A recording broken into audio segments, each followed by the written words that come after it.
Good morning. Welcome back. My today's topic is France abolishes monarchy and become a republic. अब क्या हुआ? Louis 16 को ये पता चलने लग गया था कि अब मेरी एक भी चलने वाली नहीं है, मुझे नेशनल असेंबली के साथ हाथ मिलाना ही पड़ेगा, है ना। हमने हमारे प्रीवियस वीडियो में देखा कि किस तरीके से लुई 16 मान गए थे और उन्होंने कॉन्स्टिट्यूशन के अंदर बोला कि ठीक है, मैं आप लोगों से सुनने के लिए तैयार हूँ, है ना।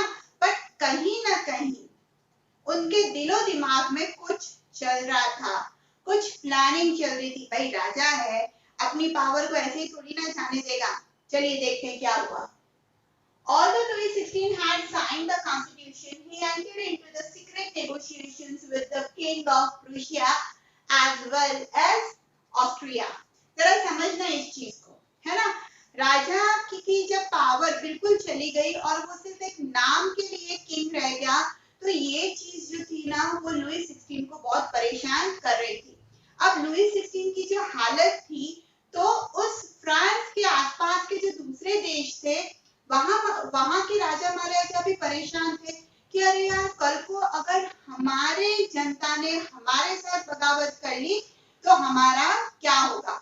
तो हमें क्या करना चाहिए, किंग का साथ देना चाहिए। और ये जो जनता इतना रिवॉल्ट कर रही है, रेवोल्यूशन पे आ गए हैं, तो उन सबको बिल्कुल सबक सिखाना चाहिए। ऐसे राजा महाराजा यूरोप के सोचने लग गए थे, है ना। और लुई 16 क्या कर रहा था, प्लानिंग करने लग गया, किसके साथ मिलके, प्रूशिया के किंग के साथ, कि किस तरीके से वो भी सेना यहाँ भेजे और हम इन लोगों के ऊपर आक्रमण कर दे।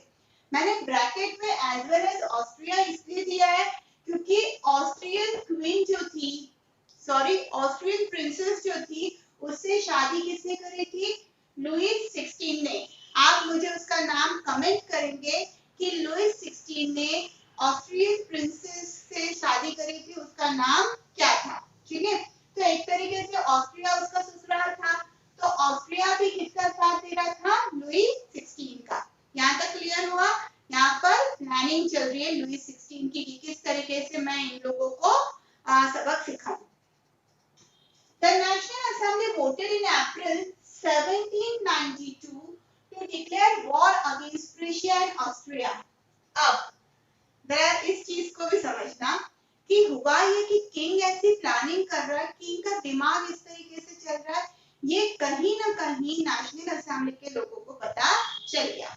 भाई वो तो एक दिमाग चला रहा था किंग, बट नेशनल असेंबली में तो इतने मेंबर्स थे और वो सब सोच रहे थे कि किंग चुप बैठने वालों में से नहीं है, तो हमें क्या करना पड़ेगा, उसका सामना करने के लिए हमें भी अपनी आर्मी बनानी पड़ेगी। और नेशनल असेंबली में अपनी मीटिंग के अंदर यानी अप्रैल 1792 के अंदर एक वॉर ही डिक्लेयर कर दिया कि प्रूशिया और ऑस्ट्रिया मिलकर, लुईस के साथ मिलकर हम पे अटैक कर रहे हैं, तो हम ही तुम पे अटैक कर देंगे। People saw this as a war of people against kings and aristocracies all over Europe. अब क्या हुआ, हजारों लोगों ने, भाई आपको पता है कि थर्ड स्टेट के लोगों का पॉपुलेशन बहुत ज्यादा था, है ना, और सबसे ज्यादा परेशान भी वही लोग थे। तो हजारों लोगों ने क्या किया, वॉर में पार्टिसिपेट करना चालू कर दिया, आर्मी ज्वाइन कर ली उन लोगों ने, अपने देश के लिए उन लोगों ने अपना योगदान देना चालू कर दिया। जो उनकी वाइफ्स थी वो बाहर कमाने जाने लग गई, वो अपना घर चलाने लगी, क्योंकि मैन तो सारे कहाँ जा रहे थे, वॉर के अंदर। तो बड़ा ही माहौल जो था फ्रांस का वो चेंज होने लग गया। हर कोई इस वॉर को इस नजरिए से देख रहा था कि ये जो वॉर है ये आम जनता और राजा के बीच का वॉर है, और यूरोप में जितने भी ऐसे तानाशाही राजा महाराजा हैं उनके खिलाफ उनकी ही जनता वॉर कर रही है। तो इस तरीके से लोगों ने इस वॉर को देखना चालू किया। अब यहाँ पर ना एक बहुत ही इंपॉर्टेंट पॉइंट है जिसका सिर्फ मैंने हिंट दिया है आपको या देने वाली, वो इंपॉर्टेंट पॉइंट है मर्सलिस। क्या है मर्सलिस?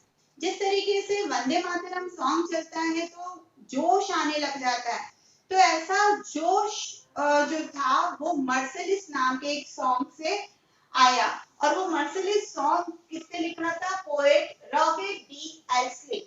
आई repeat, poet Robert de Lisle, ठीक है। इन्होंने मर्सिलीज जगह पे एक मर्सिलीज के ऊपर एक गाना लिखा, एक जगह भी और एक सॉन्ग भी है, ठीक है। तो इन्होंने एक गाना लिखा, ये देशभक्ति सॉन्ग था। तो जब लोग वहां से वॉर के लिए जा रहे थे तो ये वाला मर्सिलीज वाला सॉन्ग गाते हुए चले थे। आज वही मर्सिलीज सॉन्ग जो है वो फ्रांस का नेशनल एंथम है, ठीक है। दिमाग में ये चीज रखना कि फ्रांस का national anthem, I mean to say, Marseillaise. Clear? Okay. The revolutionary was brought losses and economic difficulties. अब क्या हुआ? अब इस तरीके से वॉर के अंदर चले जाने से सोल्यूशन नहीं होता है ना। बहुत सारी चीजें चाहिए, पैसा चाहिए, हथियार चाहिए, औजार चाहिए, है ना। हिम्मत तो थी बट ये सारी चीजें भी बहुत जरूरी थी, जिसकी वजह से क्या हुआ, अपने साथ वॉर के साथ साथ बहुत सारी प्रॉब्लम्स जो थी वो लोगों को फेस करनी पड़ी। सबसे बड़ी चीज थी इकोनॉमिक डिफिकल्टीज और लॉसेस। पैसे की कमी होने लग गई, है ना। पैसा कम पड़ा तो दूसरे प्रॉब्लम चालू हो गई। तो ये सारी चीजें वहां के लोगों ने फेस करी, बट वुमन ने बहुत बड़ा योगदान दिया और वुमन वाला पोर्शन हम आगे पढ़ेंगे। Political clubs became rallying point for people to discuss government policies, and the most famous club was Jacobin Club. अब क्या हुआ भाई, रिवॉल्यूशन जो चालू हो गया, वॉर चालू हो गया, पैसे की कमी है, हालात जरा देखो बिगड़ रहे थे सोसाइटी के अंदर। और फिर लोग जो थे ना वो नेशनल असेंबली पर उंगली पे उठाने लग गए थे कि आपने जो एक्टिव पैसिव वाला सिटीजन वाला जो ऑप्शन रखा है वो कितना गलत है, हमने क्या बिगाड़ा है, हमको भी तो राइट होना चाहिए वोट करने का, पॉलिटिकल चेंजेस आने चाहिए। जो नेशनल असेंबली ने पूरे फ्रांस की पॉपुलेशन को एक्टिव सिटीजन और पैसिव सिटीजन में डिवाइड किया, तो कहीं ना कहीं वोटिंग राइट्स तो अमीर लोगों के हाथ में थी। भाई जो 3 दिन के वेजेस पे कर सकते हैं एज अ टैक्स, उनको ही वोटिंग राइट दिया गया था। तो ये गलत है और लोग चाह रहे थे कि और अभी पॉलिटिकल चेंजेस होने चाहिए, है ना। और इस दौरान बहुत सारी पॉलिटिकल पार्टीज बनी, बहुत सारे पॉलिटिकल क्लब बने, जो लोग जो अपने विचार थे वो विचार वहां पर जाकर प्रकट करते थे और वो जो क्लब होते थे वो उसके ऊपर गौर फरमाते थे। तो ऐसा एक क्लब जो कि बहुत फेमस हुआ वो है जैकोबिन क्लब। इसकी डिटेल इंफॉर्मेशन अपन नेक्स्ट वीडियो में डिस्कस करने वाले हैं। In summer 1792, the Jacobin planned an insurrection of a large number of Persians who were angered by the short supplies and high prices of food. अब देखिए माहौल, एक तरफ वॉर है, एक तरफ इकोनॉमिक एक्टिविटीज जो है वो न के बराबर हो रही थी, लॉसेस हो रहे थे, फाइनेंस की प्रॉब्लम आ रही थी, एक तरफ लेडीज घर चला रही थी, मतलब पूरा फ्रांस हिला हुआ था। ऐसे में 1792 में क्या हुआ, जैकोबिन ने एक प्रोग्राम, बोल सकते हैं कि एक इस तरीके का प्रोग्राम डिजाइन किया जिसके अंदर जो लोग फूड को छुपा देते हैं ताकि उसके प्राइसेस बढ़ सके, है ना, और शॉर्टेज शो कर देते हैं, उनके ऊपर अटैक किया जाए, ये इन्होंने प्रोग्राम निकाला। मतलब बहुत सारे लोग नाराज हो रहे थे क्योंकि शॉर्टेज सप्लाई नहीं हो रही थी। जो बड़े बड़े गोदाम थे और उनके मालिक जो थे उन्होंने क्या किया, इस इकोनॉमिक कंडीशन को देखते हुए सारा फूड जो था वो गोदाम के अंदर छुपा दिया कि प्राइसेस थोड़े से बढ़ जाएंगे, भाई कमी है मार्केट के अंदर तो प्राइस बढ़ेंगे, और प्राइसेस बढ़ेंगे फिर उसके बाद हम थोड़ा थोड़ा थोड़ा थोड़ा करके निकालेंगे जिसकी वजह से हमको प्रॉफिट होगा। तो ऐसे लोगों के खिलाफ जैकोबिन क्लब ने एक्शन लेना चालू किया इन द समर 1792 में। आई होप क्लियर हो गया होगा। On August 10 they stormed the palaces of Tuileries, है ना। फिर उन्होंने क्या किया, ट्यूलेरिस के जो पैलेसेस थे, बड़े बड़े जो जमींदार और लोग जो थे उनके पैलेसेस पे अटैक करना चालू कर दिया और किंग को भी पकड़ लिया। The newly elected assembly was called convention. On 21st September 1792, it abolishes the monarchy and declared France as a republic. अब क्या हुआ, भाई नेशनल पार्टी या फिर नेशनल असेंबली से भी लोग नाराज थे क्योंकि उनके जो नियम थे उनको समझ में नहीं आ रहे थे, तो वापस इलेक्शन हुए और इलेक्शन होने के बाद एक नई पार्टी सामने आई, कौन सी? कन्वेंशन। ठीक है, अब इन कन्वेंशन पार्टी ने क्या डिक्लेयर किया ऑन 21 सितंबर 1792 में कि हमने सम्राट शाही जो है उसको पूरी तरीके से खत्म कर दिया है और हम फ्रांस को अब रिपब्लिक घोषित करते हैं।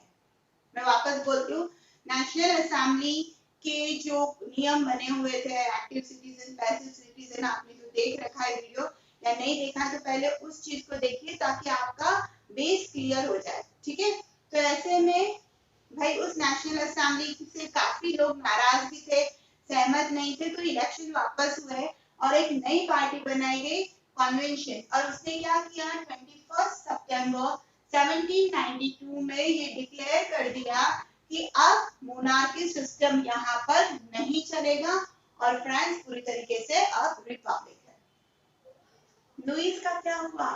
लुईस 16 तो था अभी, देखिए Louis XVI was sentenced to death by a court on the charge of treason. Treason क्या होता है? देशद्रोह। भाई जिस देश का वो राजा है उसी देश के ऊपर वो दूसरे राजाओं के साथ मिलकर वॉर कर रहा है या अटैक करने वाला है, तो ये तो देशद्रोही हुआ ना, है ना? तो कोर्ट ने उसको देशद्रोही घोषित करते हुए मौत की सजा सुना दी। Clear? On 21st January 1793, he was executed publicly at the place of De La Concorde. क्या हुआ? 21 जनवरी 1793 में पब्लिक के सामने उसको एग्जीक्यूट किया गया, मारा गया और उस प्लेस का नाम था de la Concorde. I hope ये क्लियर हो गया होगा। अब इस पे बनता है एक क्वेश्चन। क्वेश्चन आपके सामने है, how did France abolish monarchy and become a republic? Explain.